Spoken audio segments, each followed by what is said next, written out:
Hey guys, Dr. Pete here. It is No Shave November and I'm going for it, but it might be a fail, so we'll see what happens. I wanted to talk to you about a TED Talk I recently watched called, well, not called, but it was by Lieutenant General Mark Hertling. This was from 11 years ago. Just keep this in mind, okay? So 11 years ago, this general comes on stage and he talks about a national security threat.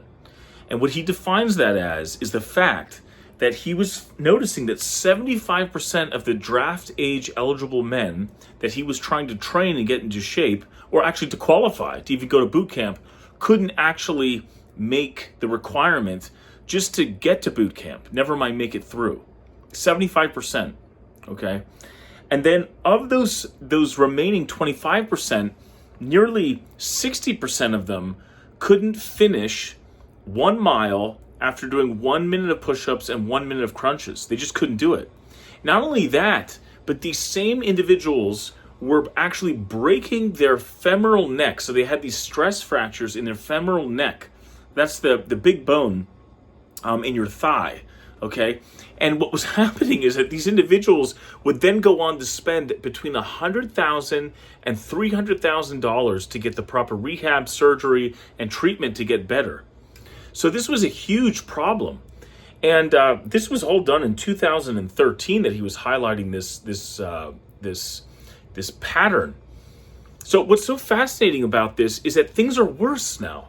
They're worse. We went from a 70% obesity rate to I think it's nearly 75% obesity rate, and testosterone among men has never been lower, and all of it is due to this overeating.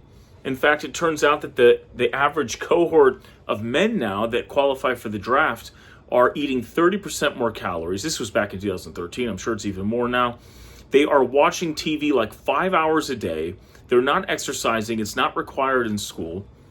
And so what he did is he created this initiative within those people who could qualify to make it to boot camp to get them, into shape. But only 1% of the population is even involved in the military. What's happening to the other 99%?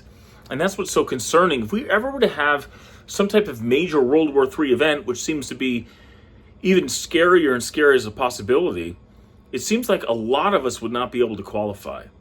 And so I go back to say that this all comes back to diet and just basic exercise, like really basic stuff. It is time to fast. It really is. We have to learn to layer in safeguards and parameters in this age of excess. And it's great to have options all year long, but we need to create safeguards so that we don't find ourselves in what seems to be the United States' number one security threat, which is truly obesity. Truly obesity. And what's so funny to me is that this lifestyle comes with this 3 prongs of being sedentary, not exercising, screen time, and overeating. And it all translates into weak men, physically and mentally, and probably spiritually. It all goes together. So in 2024, we need to remind ourselves that things have only gotten worse, despite this being highlighted 11 years ago. There's something in our culture that's killing us, and that's making us susceptible to national security threats. So we got to take it seriously, and I think fasting is in this toolbox of solution.